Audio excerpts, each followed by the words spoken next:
আজকে মনটা শুধু চাউমিন চাউমিন করছিল জানো। তো নমস্কার বন্ধুরা, কেমন আছো তোমরা সকলে? আশা করছি ভালো আছো, সুস্থ আছো। আমিও ভালো আছি। আমি তোমাদের অনিন্দিতা, পশ্চিম মেদিনীপুর থেকে বলছি।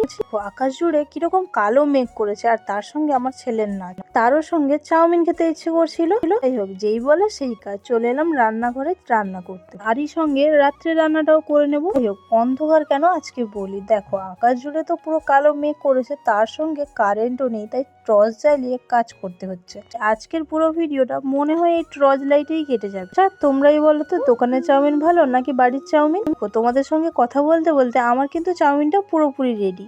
আচ্ছা বলো তো কেমন দেখতে লাগছে, কারণ টেস্টটা তো তোমরা বলতে পারবে না, আমরা বলবো খেয়ে। তারপর এই যে রাত্রের পটল ভাজা আর ডিম ভাজা করেছি, আর আলু ভাতে দেওয়া আছে। আজকে যে বৃষ্টি হবে তা কিন্তু জানা ছিল না, তাই পান্তা ভাতই করে নিয়েছি। আর এই গরমে পশ্চিম মেদিনীপুরে তো পান্তা ভাতই সবার ঘরে ঘরে। তারপর আমি আমার ছেলেকে চাউমিনটা দিয়ে নিজে খেতে বসে পড়েছি। কেমন লাগলো কমেন্ট করে জানাবে। সবাইকে ভালো থাকবে, টাটা।